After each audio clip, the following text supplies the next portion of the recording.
Hello. Welcome to episode 404 of the Sunday New York Times Read Along.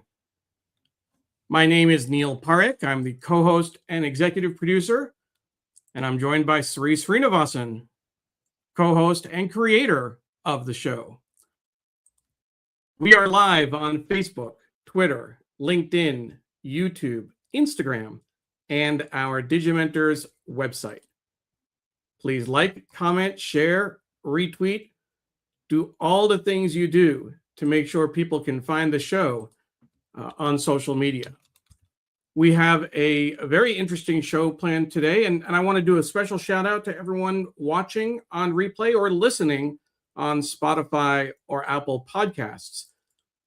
We are going to be covering several issues, but three in particular. We'll be looking at climate change, particularly the wildfires in Europe, and we'll review all the latest AI news. We'll also be looking at the Odyssey, some of the critiques that have come out and the responses. If you've seen the Odyssey, we'd love to hear what you think of the blockbuster adaptation. Thank you again for joining us. We do this every week, Sundays at 8:30 a.m. Eastern Time. One of the hallmarks of the show is to be able to bring in audience comments and hellos as people are watching.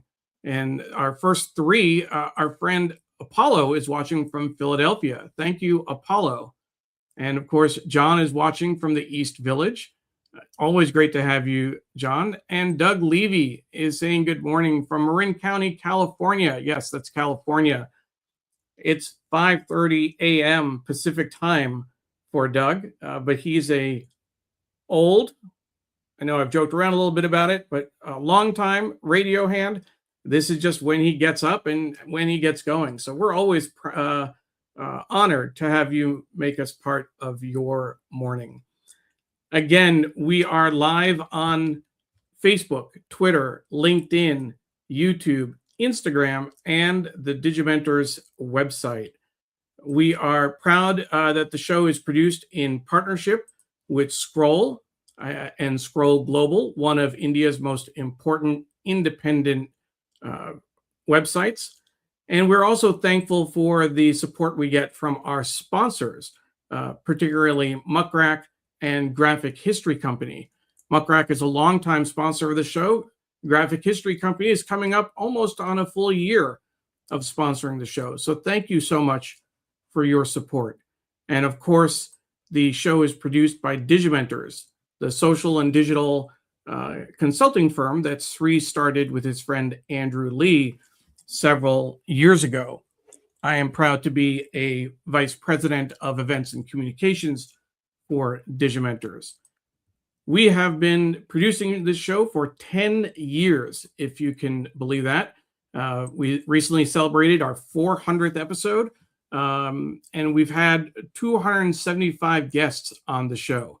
Our 400th episode was an epic show. It featured Tom Jolly, the New York Times print editor, Wayne Camadoy, the New York Times art director, and Mike Connors, the New York Times production department managing director. That's a long title, but he really is in charge of the printing plant at College Point, Queens. And Paula Kiger, our longtime producer, joined us as a co-host for that show.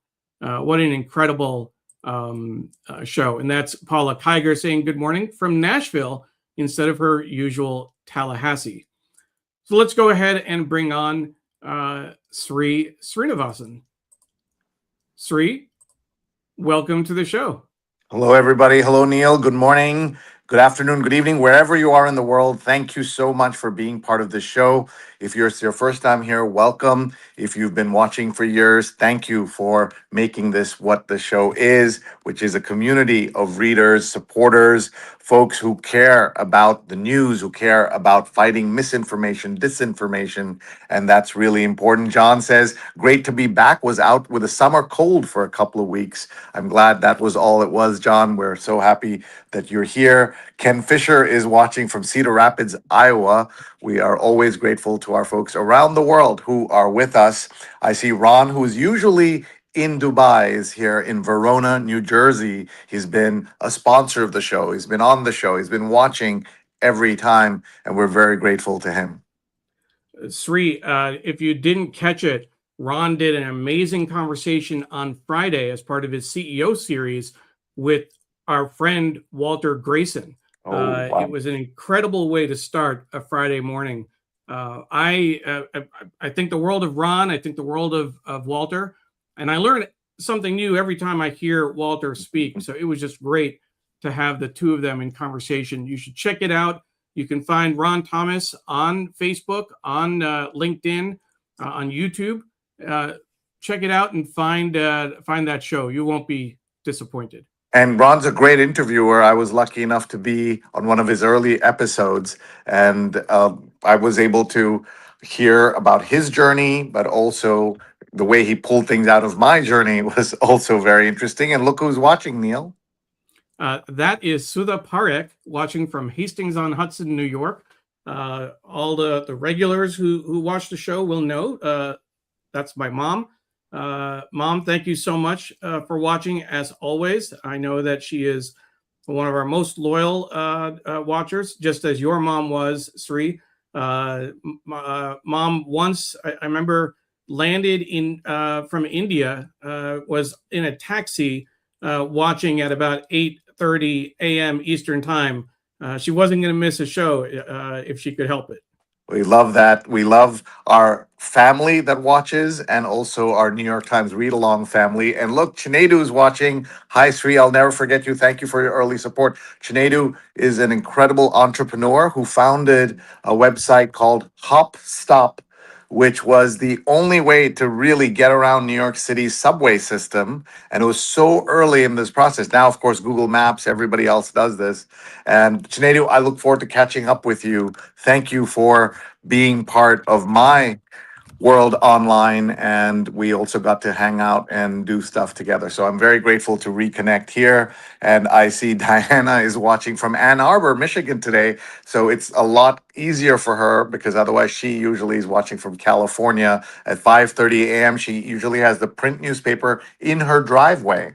And then she is watching here. And our friend Mary C. Curtis is watching from a rainy Charlotte Arts Journalism Alliance CAJA event. And Sudha says, I love the read along family, which is, of course, you are an integral part of it in so many ways. We have a newsy week for you, lots of things to talk about. And we want to get everybody's feedback about how your day's going, how your Sunday is, wherever you are. And also, what are you reading in the news, hearing about in the news? And for those of you who are new, we do this because not just because we like having a print newspaper that's from New York, but we are really about journalism around the world. So if you are able to subscribe to any newspaper, please do. It will make a big difference in your own media diet, as well as the ability for journalists to produce the journalism they do. I like to start the paper by looking at the Saturday headline just to give everyone a sense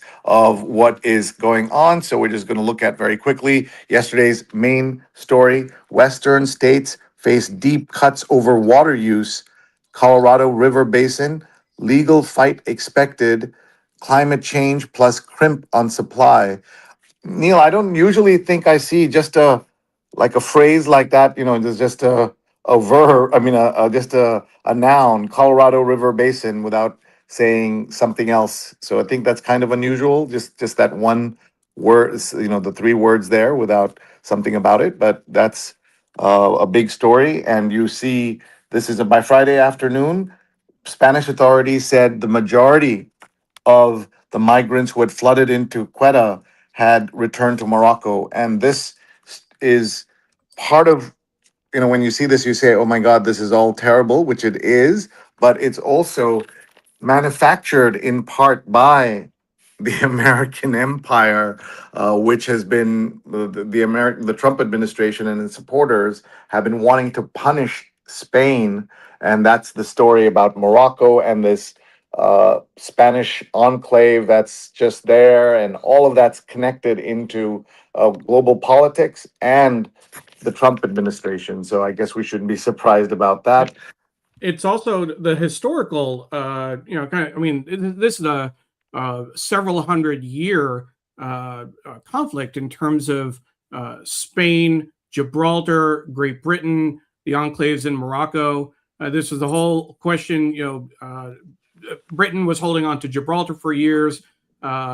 Spain is holding on to enclaves in Morocco. It goes back to colonialism. I'm sure that Trump is making it worse, but this is a Sure. several hundred year issue, Yeah. for sure. Sure.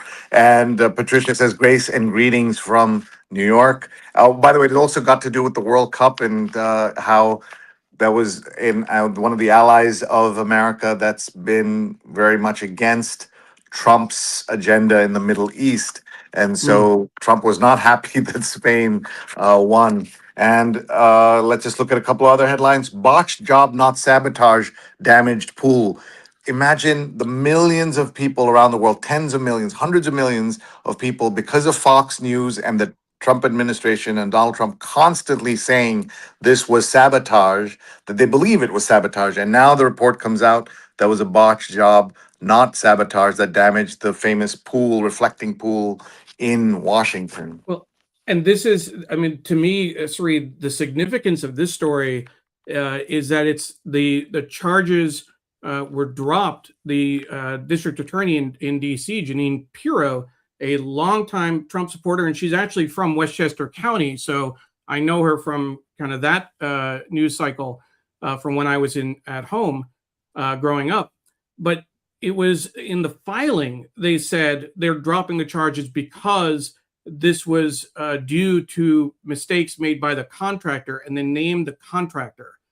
And when Who's I a read friend of that, the administration, a yeah. friend of the, I read that, I'm thinking, what's going on here? How is it possible that a loyal Trump servant, and that's the only way to use the term, is so clearly, contradicting the boss?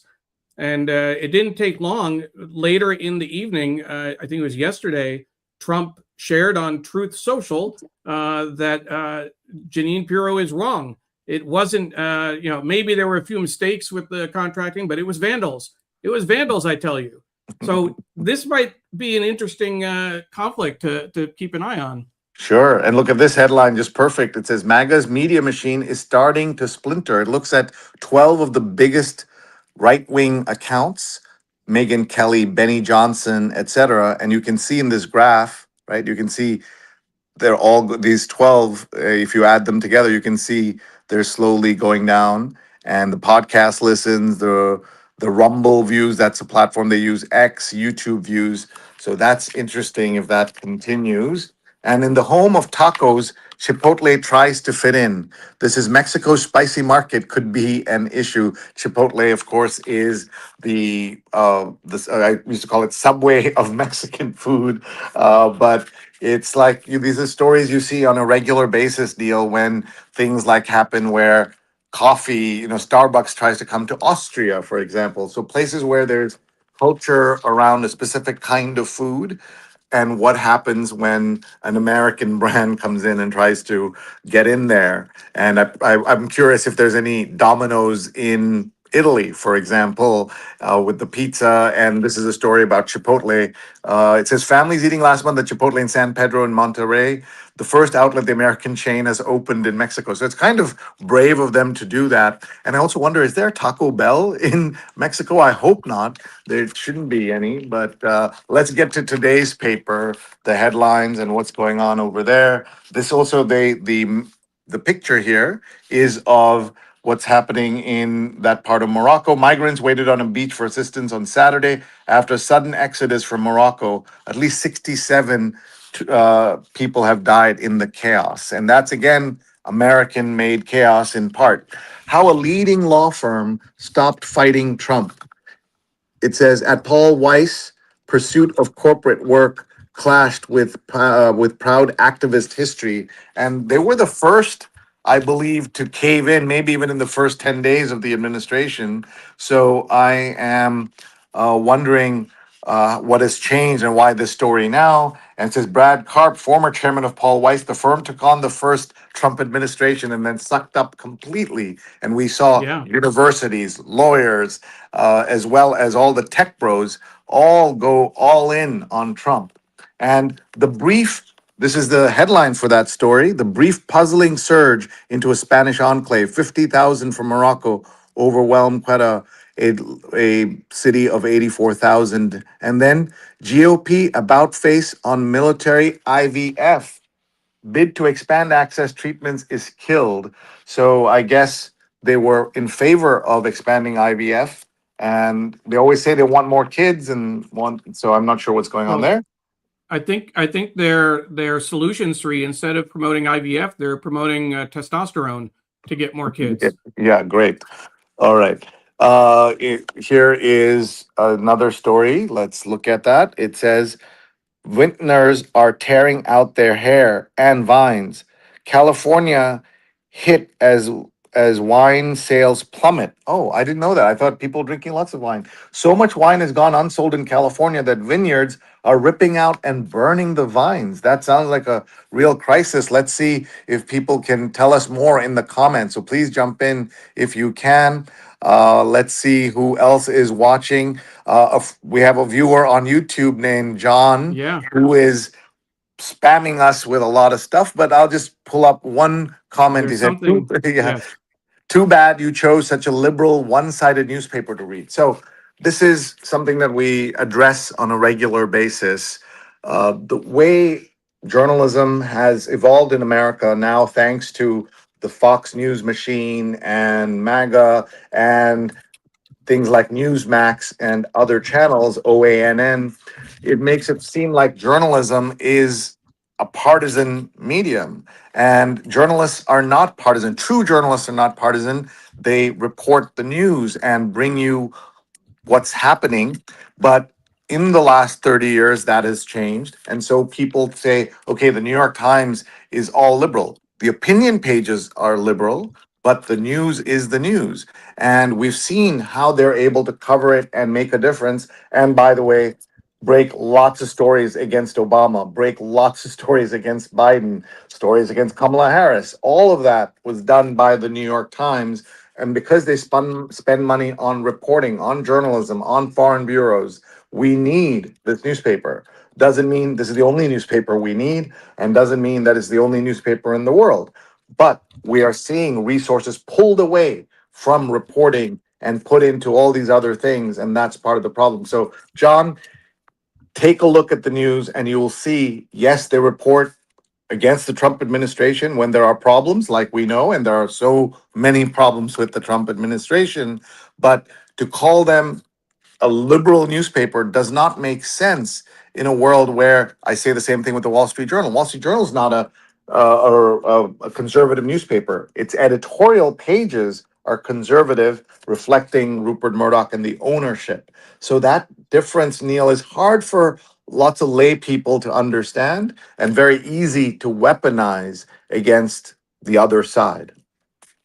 Absolutely, and one of the things that we should emphasize is that yes, this show does focus on the New York Times. Sree and I both have a long relationship and history with the New York Times, growing up in New York.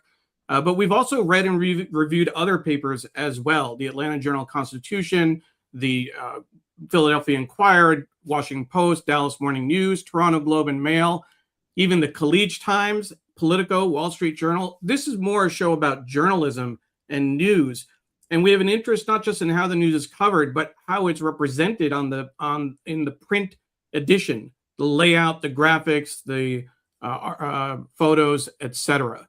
So we encourage people to read and consume news so they're better informed. The show focuses on the New York Times, but it's not exclusive to the Yeah. New York Times. Very, very well said. And folks, please share this with your friends. Tag a friend. They can watch live or later on Facebook, on Twitter, on Instagram, on YouTube, on LinkedIn, as well as digimentors.group. Take a look there. You'll see our archives. You'll also see what Digimentors does. So we appreciate you tagging your friends because you can join us later if 8:30 a.m. Eastern is not their best time. Space junk comes in pieces, posing a threat to Earthlings. That's not a headline you see often in a newspaper. Earthlings, flaming debris hitting homes and farms. So that's happening. So people who wanted visitors from space, it's happening, but not exactly the But folks they would want. the question is, I saw this raised, I think, in the headline or online. Who pays for the damages when junk from space hits your house and goes through your roof? That's I wonder if State Farm will be there when you get some space junk. That's a good question. And this is the cover of the New York Times Magazine. We'll go back into the front section after kind of flipping through the covers. And it says, "Therapy for siblings is on the rise. Could it help me and my brother?" And that's so interesting. Daniel Bergner's essay or story here is the cover of the New York Times Magazine. The book review cover is about a book that is read by high schoolers around the world. And it's the 75th anniversary, Neil, of The Catcher in the Rye. Sure, Wow. it has its detractors, but after 75 years, its wised up yet willingly innocent hero keeps it among the great American novels. And this is also interesting. They, in this layout, they don't put the title in text. They put the book. And so, sure, The Catcher in the Rye has its detractors. So that's, I think, some clever design work there in the book review cover. Did you have to read it in high school? Of course, Mhm. definitely read it in high school. And I think what I was going to say is that the cover is so iconic that maroon kind of dark red background with the lettering. Anyone who has read the book will immediately recognize it, even without at a distance. Yeah. Yeah, let's see. Mary says, for folks who think Trump doesn't affect them, imagine what that former Olympian was going through, facing 10 years in prison on a bogus charge. Our taxes paid for that prosecution. Neil, do you know this story? Yeah, that's the one that we were referring to earlier in terms of the charges being dropped. He was an Olympic canoeist that was, went to the reflecting pool, picked up some of the paint chips that were floating to the top, and was immediately arrested and said that, accused of vandalism. So we're thankful that though, but that's been a long process for him to go through, and others as well. I didn't hear about the other people who've been charged and whether their charges had been dropped as well. All right. Alex says, no Domino's here in Italy. The franchise operator went bankrupt. Buon appetit from Italy. Alex is usually in Brussels. So, hi, Alex. We should point out, of course, though, Sree, although pizza was originated from Italy, and I'm going to be very careful with what I say with Alex watching. Certainly, it was, I think, popularized in New York and in the U.S. and there's a whole way that pizza evolved. I did a New York pizza tour 2 years ago when I was up in the city. But the point is that I don't think that New York pizza would be as well recognized in Italy because it's so different than the original. Alex, I'd be curious to see your thoughts on that. And we should point out that the way that we would look at pizza in New York, especially a pizza lover like you, wouldn't consider Domino's a good representation of pizza anyway. And so Hmm. that's part of this. Let's see. Carol is watching and says, "Good morning, all," on YouTube. Ron is sick of the folks who try to troll us on shows like this and says, "Go away." And we have so many people watching. Oh my God, just trying to get through all of this. Uh, and then here she points out that Brett Stevens and Yeah. others, including I forget, I think it's David French, I forget his first name, and of course Ross Douthat are the columnists are hardly liberal. That's correct. They're in fact the opposite of that, and they were brought in by people like Barry Weiss and others to celebrate the fact that they have the other side, and that's what you won't see on Fox when you're watching Fox. How often do you see anybody who is liberal brought on there? They are there on occasion, but usually as punching bags, and that's what they try to do. Stefan is watching. Good morning, Neil, and the New York Times Read Along family. August is here, and it's going to be an exciting month for more reasons than one. That's just a tease. Hope all of you, everyone is well. In fact, I'm going to wish him a happy birthday in advance for this week. Happy birthday, Stefan. Great to see you recently. and looking forward to your news about your next adventure. Miriam's watching from Hell's Kitchen in New York, and Gargi is watching and saying hello, welcome. Thank you so much, everybody, for being here. Miriam says, regarding space junk, I've read for some time that Elon Musk has been very cavalier about junk from our satellites leaving debris in space. Of course he has. Like, that's not surprise. He's cavalier about everything and then going out of his way to do great damage in the world. Neil, there was an Economist interview with the editor in chief that went viral all over the world because it was a sit down interview where he took hard questions from the editor in chief. It was a very good interview. It made him expose him in so many different ways. But the fans of Elon Musk are always going to be very happy to hear and see whatever he is saying. Naomi is watching. The New York Times with the cornerstone of my 10th grade civics class, taught by Professor Roy Burry. He'd be considered woke today, and we've talked in the past about what even the word of the origin of the word woke and how it was co-opted. You got a joke in there, Neil. Funny joke about State Farm's jingle. That was funny. Thank He you, caught Apollo. that. Yes, well done. John says it could be argued that pizza and New York pizza are two different things. Ooh, Neil, respond to that. I think that there's something to be said there. New York pizza is its own creation, its own breed. I think it's over and above other forms, other things that people call pizza. Alex, thank you for the fair enough in terms of my assessment about pizza, New York pizza, and what you might find in Italy. Sree, there's a comment on YouTube that I think it's worth responding to and engaging with. As a reminder, in addition to being live on Sree's Facebook, Twitter, LinkedIn, YouTube, my Instagram, and the Digimentor's website, we're also live on Scroll's YouTube in India and opening up to an Indian audience. So this commenter is asking, why read an American newspaper for a channel with journalism about stories in India? Can you speak to that, Sree? Sure. Thank you. A great question. And it's one of the things that we're trying to emphasize, the importance of fighting misinformation and disinformation globally. And the incredible audience that Scroll has, they're interested in the world. They're interested in what's happening around the world. Scroll Global is their global arm. But what we see and why our friends at Scroll have embraced are putting this show on their channels as well is because people in India really want to know how the world sees India and the world.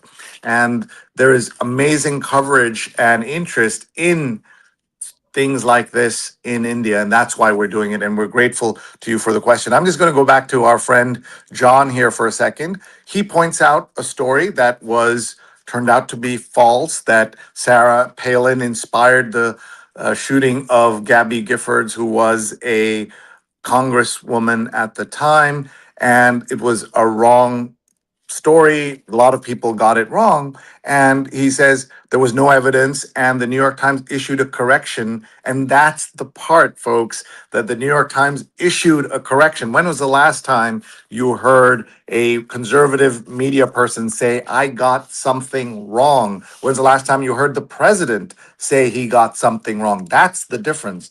No one's saying newspapers don't make mistakes. New York Times carries a long correction section every single day.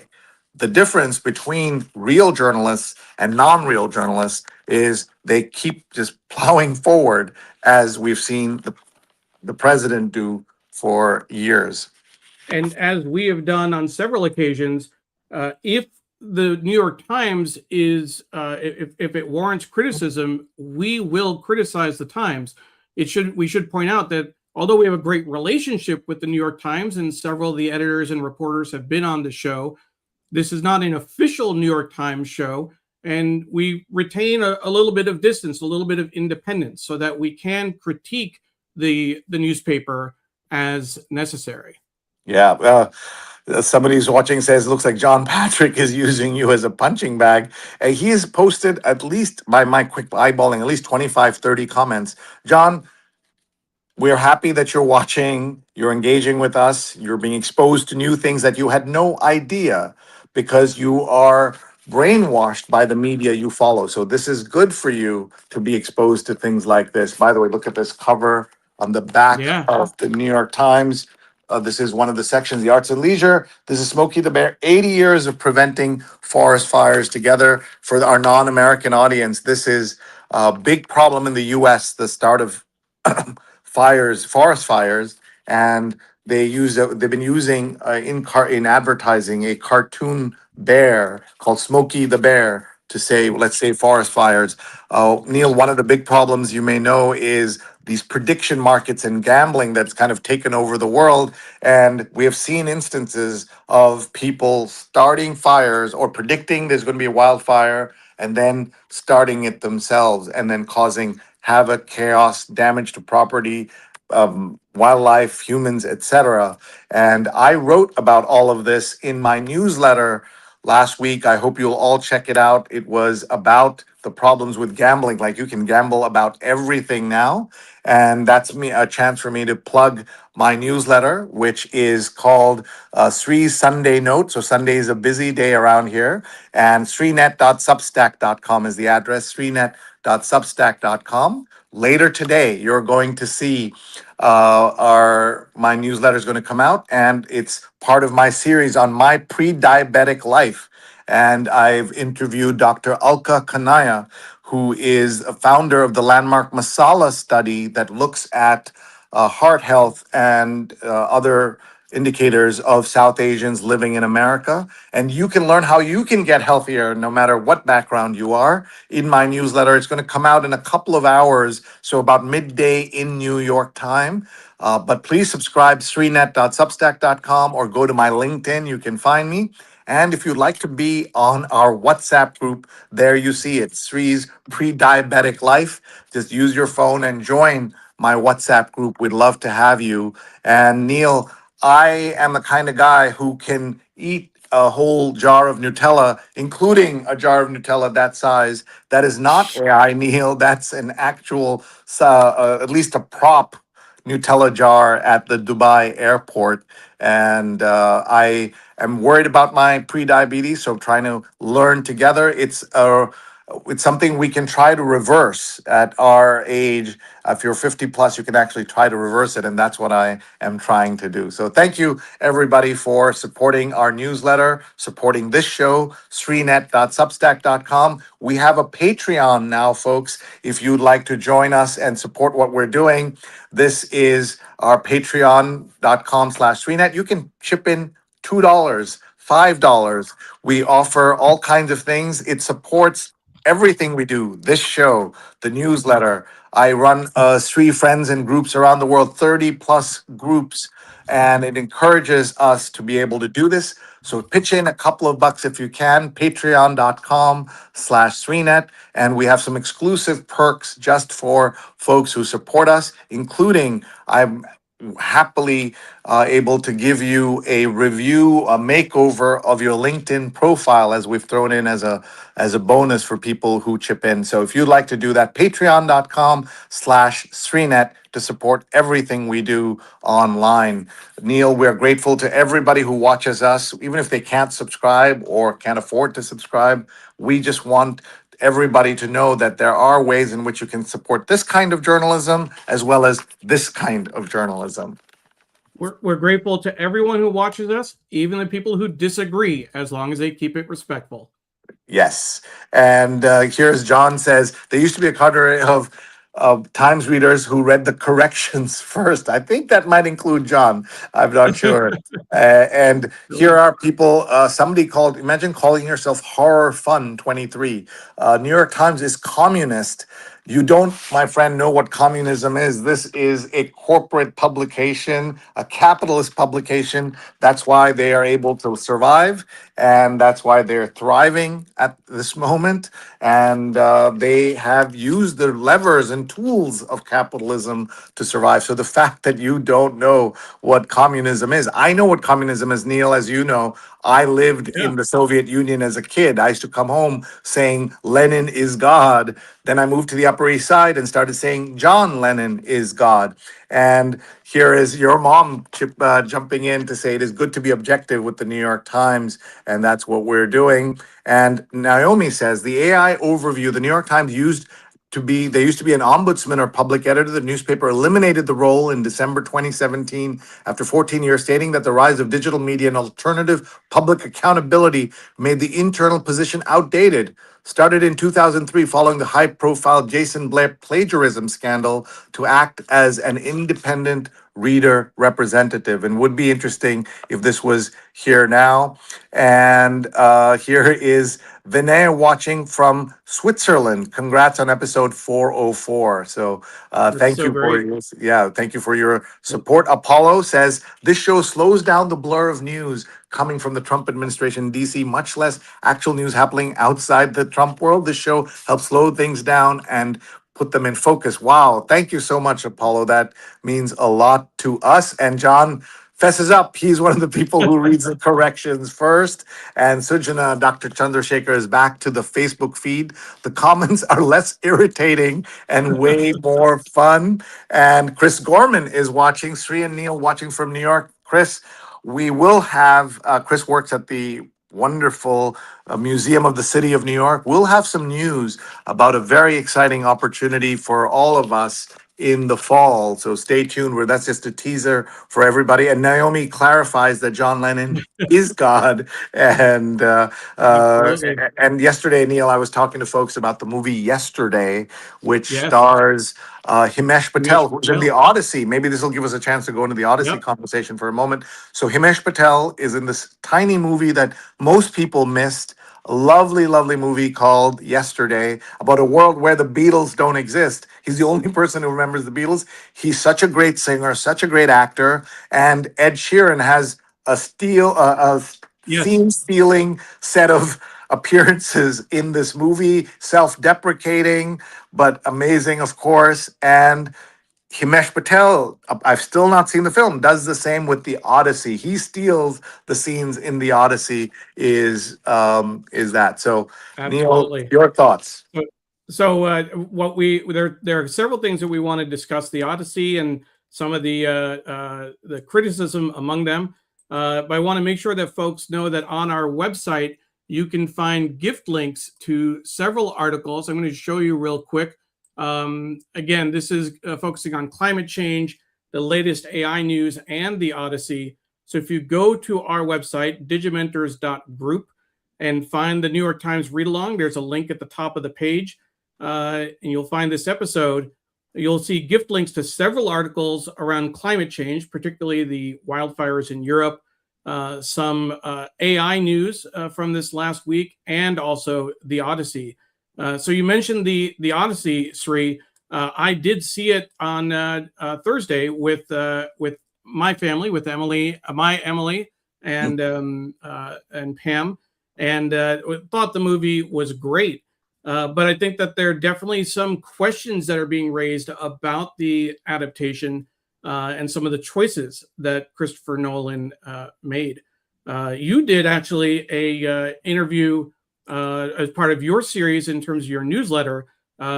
X teaches Sree about why, as part of your newsletter series.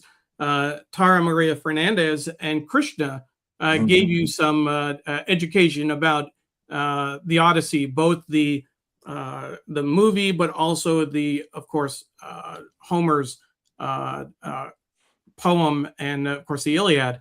Let's start there. What did you learn from this conversation? Yeah, first of all, Neil, you are an amazing producer. The way you pull all this together. If you can just go back for a second to show the Sure. different things you put into the digimentors.group, go to the New York Times read along section for this episode, and just to see this effort. This is why the show is different. We treat our audience as if they are participants and active participants in this. We want to empower you, we want to help you. And these are all free gift links that you can get right now. If you're not a subscriber, go out and read these, share these stories. Some of them are controversial, some of them will be things you don't agree with, and that's the point. So that's why we do this. So thank you, Neil, for doing that, and also for bringing up what I did with our series X Teaches Sree Why About Why.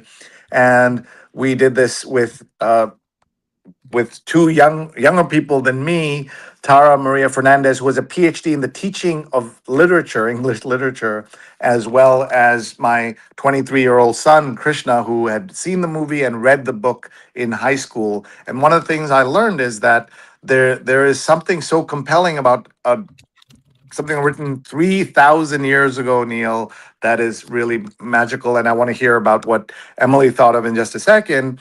And we also talked about the Emily Wilson translation.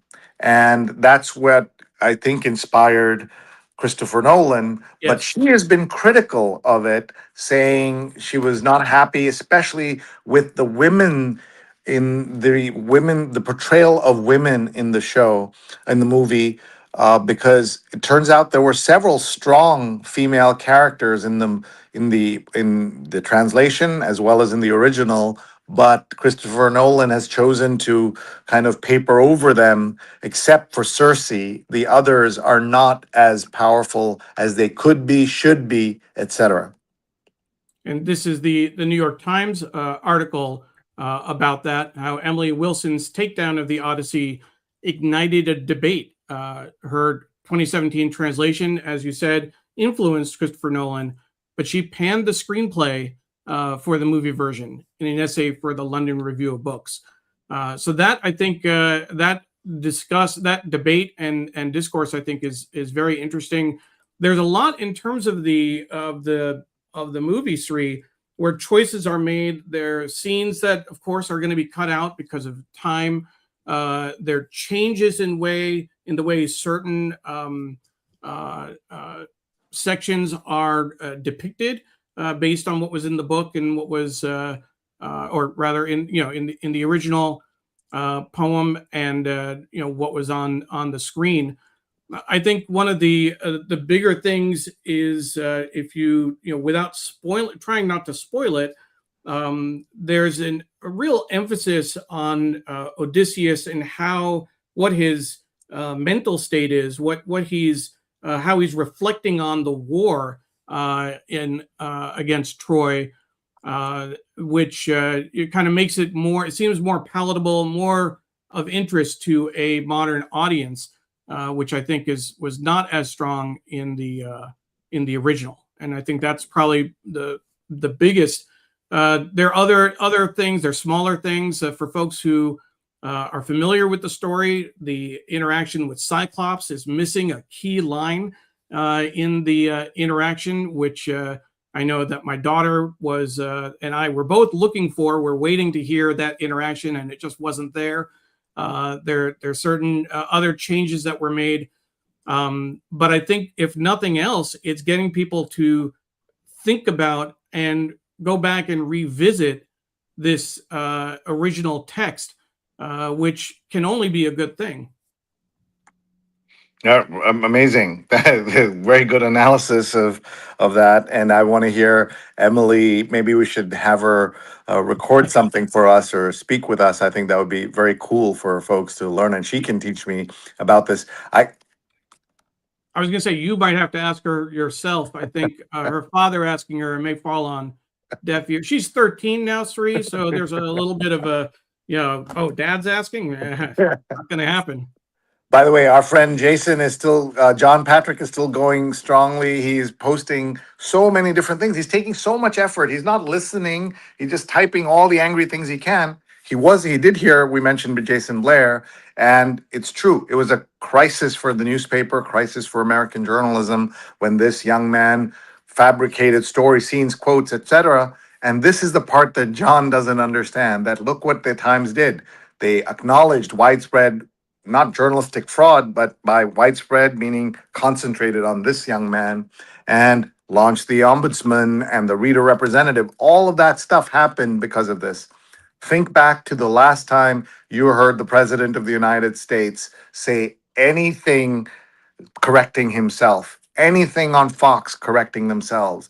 They just don't do it. And that's part of the reason why there is a difference between a real media organization and others that are just pontificating and don't care about getting things right, especially if they're, journalism is produced by humans. I think that's something that we shouldn't forget. Earth's warming primed France and Spain to burn, scientists find. The likelihood of hot, dry weather that helps wildfires spread has increased sharply in Europe in recent decades, according to a new report.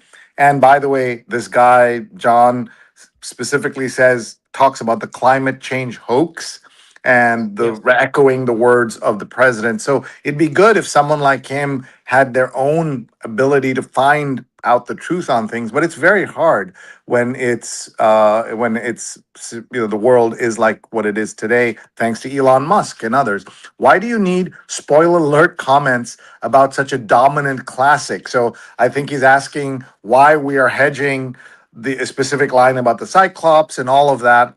I have a thought on it, and then I'll ask Neil. Sure. I think that you even something like the Odyssey, to presume everybody knows everything about it or remembers every detail, I think is not possible in today's world, and especially when you have generations of new people, young people who are growing up who don't get exposed to things like this. So I'm in favor of alerts, and not just because it's like we knew the end of the Titanic, right? You knew what happened to the Titanic, and you knew what happened in the movie Titanic, but people still watched it. People still wanted to follow along. So I don't mind. In fact, I encourage people to say and talk about spoiler alerts when they are spoiling things.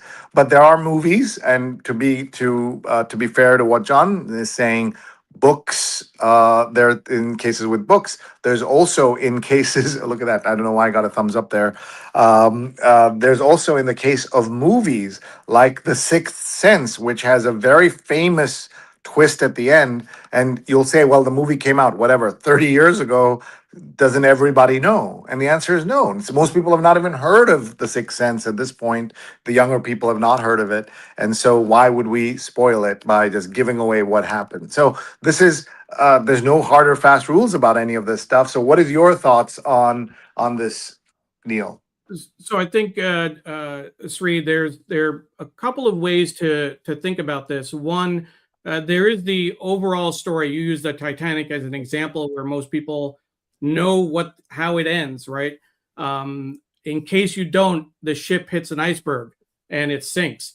There, I spoiled it for you. But with the Odyssey, what I was thinking about was more. I didn't want to spoil a decision or a change in the film from the original poem. I wanted to keep the I was not trying I was trying not to spoil that delta, if you will. I think that for the Odyssey, I think that if I told you that the Greeks won the Trojan War, if they used a horse to hide soldiers and get inside the city and burn it, that would not be spoiling the story, because that is the essence, or one of the major essences of the story. But a specific item or a specific depiction of the horse and what happened in that scene, I would probably try not to share, so that you would experience the movie and be as surprised as we were when we saw that detail. And even if it's a disappointing, even if the result is disappointment that you missed it, it's better for you to experience that disappointment than to know in Yes. advance that it's going to be missing. Look at this. This is the debut of the word pish posh in the New York Times read along. This is about the discussion of why are there, black folks in the Odyssey. Elon Musk had a predictable meltdown over it. And by the way, Lupita Nyong'o is in the show, I believe, for just a few minutes, and he had Very a small. total meltdown. And Paulo says the presence of Africans in the Greek sagas is remarkable. For example, the princess Andromeda is Ethiopian, and she's saved in Perseus. So I did not know that detail. But by the way, speaking of words, I just wanted to Yes. talk for a second about our friend Rohit Bhargava's new book coming this fall. It's called Future Words, the non obvious glossary of terms that don't exist but should. And they have words like skyburb and sloptimist. So these are words that don't exist. They explain what they are, but I presume a sloptimist is someone who is excited about AI slop instead of being upset that, like the rest of us, he has other words, an opinionaire, like a millionaire, I guess. He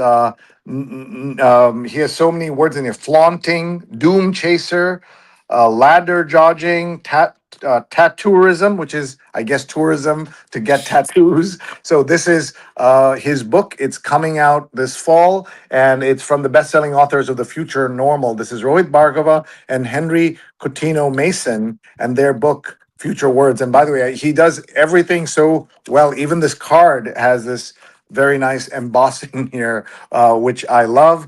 And then Neil, Ron says, "Welcome to the club. We've all been there with our daughters."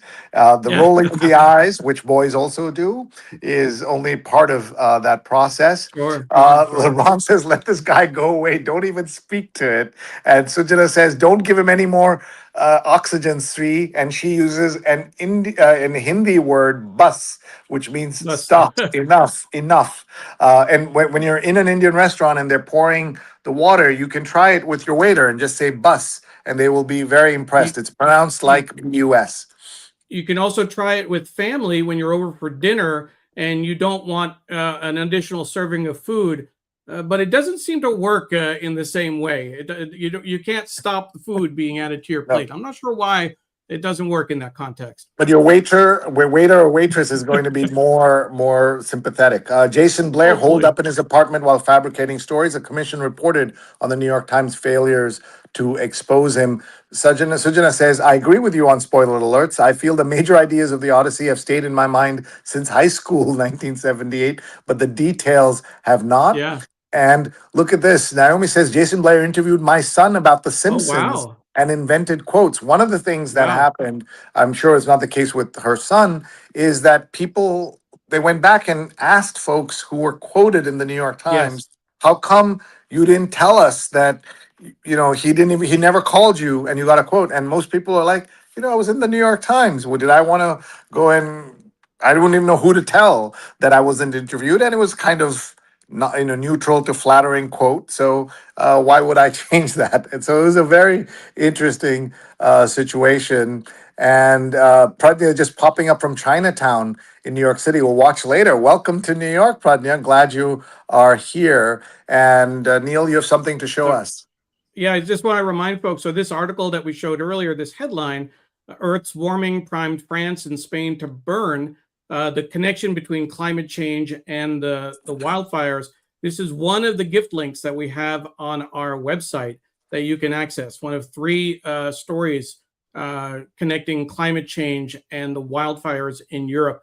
Sree, these wildfires are the worst that Europe has seen in years. It's really devastating. Yep. And I think that it's one of the things that we've covered on this show, and we've had Times reporters talk about climate change. So the Yeah. more that we can, again, in that realm of addressing misinformation and disinformation, I think that we need to do everything we can to make sure that the folks who are talking about, oh, it's global warming, but it's actually colder than it, like that's just ridiculous, and we need to call that out to make Mhm. sure that people understand what's going on. Sure. Naomi says Jason Blair was a charming family friend. I wonder what became of him. And because Pradya's in Chinatown, Sujana says, check out the You and Me bookshop. Why You and Me bookshop there? It's tiny and lovely. We should do a whole episode where people make bookshop recommendations. And look, there's some books on the back of the real estate. There's something about Syracuse and about the bleak winters there, great summers. And the real estate cover is about facing a future with his home and passion. Captain Gavin Bladden has lived in and devoted himself to this yacht. Now its owner wants to sell. So he's the captain. I was going to say, should we feel sympathy for somebody with a yacht? But he's a working man in this case. The Metropolitan cover is a subway diversion that aims to delight whimsy and freebies at a vacant newsstand in the West Village station Folks, we have about 5 minutes left. We're just going to run through these covers of the various sections of the Times. So you can see the Sunday business covers, it's baby's first surveillance system. Oh, it's very cute. Look at these cameras that's surveilling the baby.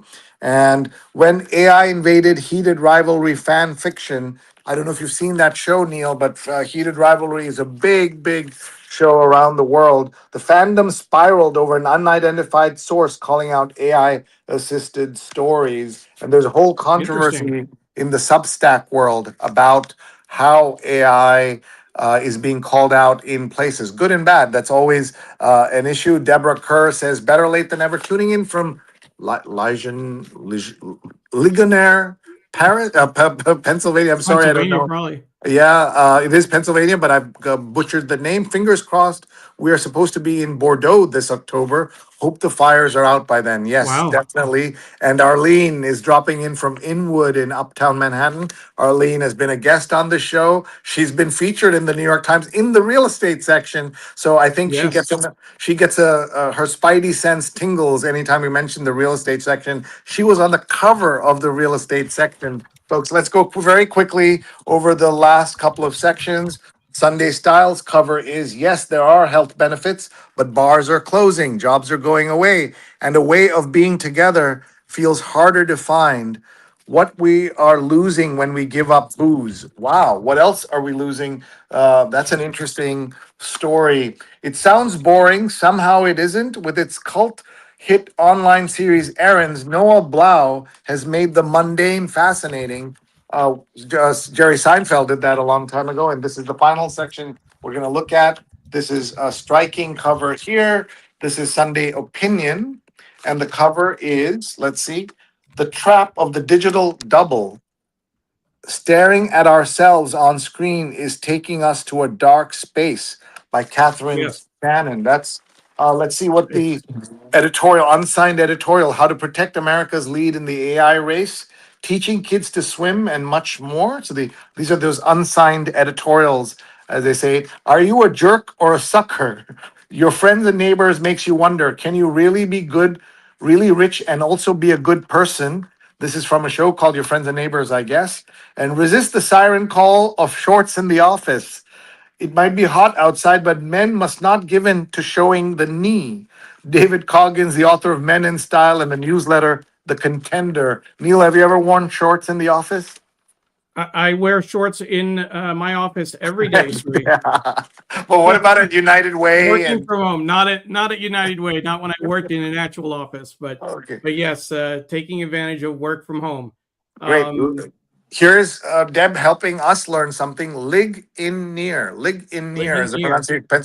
Pennsylvania. Are there good reports on UNHCR report on Gaza or IDF treated as Lord Voldemort by BBC's and CNN's of the Hmm. world? I don't see a story today. The story on Arlene Tillman and her rent controlled apartment was there. And final pizza rave, Mama's 2 TOO in the Upper West Side. Excellent pizza. We're going to wind up here, Sree, Neil. We'll let you before wrap up. but before Yeah. we wind up, there are a couple of things. One, there is a big story in the paper and online about Anthropic and OpenAI that I was hoping we have a little bit of discussion on to explain it because it says its AI systems broke into computers at three organizations, and this followed OpenAI's report last week that its own AI had hacked into the network of an online library. This is a gift link again that we have on our website. Sree, are you familiar with this story? We've been following this and we're writing about this next Sunday because a lot of us think of Anthropic as the good guys in the AI discussion, but there are no good guys. They are the least of the bad guys, but then something like this comes along and it shows you how problematic everything is. And my understanding is that it's and I want to kind of fact check this, is that these were not that their AI systems were out in the wild and actually breaking into computers. These were controlled tests, but it shows what they're capable of doing, and it's kind of a double-edged sword where to me, the headline is much scarier than the reality. But It's even not in those that boxes, some of them did escape, is what I they did understand. actually escape. Yeah, yeah. So we'll find out more. So please subscribe to my newsletter. You see my address right on the screen, sreenet.substack.com. And we want to remind you that as soon as I'm done with this, I'm going to go and work on this, finishing my newsletter, and we're going to help you be healthier with Dr. Alka Kanaya, a leading expert on diabetes as well as heart disease. And you can join my pre-diabetic life WhatsApp group on the upper side, left side. You can see that. Please join, and we're very grateful to Arogya World for supporting my efforts to fight my own pre-diabetes. So thank you very much, everybody. And plug very quickly for the JLF Lit Fest and JLF USA. It's going to be in 7 cities in 3 weeks. North Carolina, in Raleigh, Los Angeles, Seattle, Colorado, Toronto, in New York, and in Houston, and at the Jaipur Literature Festival, January 17th to 18th, 2027. I'm going to be in all of these places. Neil, you and I need to talk about some episodes I might have to miss on a Sunday morning. But if you have friends anywhere in these cities, please let them know, and they should come out, and I'll help them have a wonderful time along with everybody else. So we appreciate everyone who supports all of the things that we do. And Neil, great episode. We're going to wrap up now. I see some final comments have come in. And Sujana says, I need to take another Sree AI tutorial course. We have a recording of our last one with a live session coming up. So thank you for that. If you follow my socials, you'll get alerts about a great show, says Apollo. Have a glorious week ahead, everyone. And the JLF Literature Festival details at tinyurl.com/JLFUSA. Thank you very much. And goodbye, everybody. See you next week.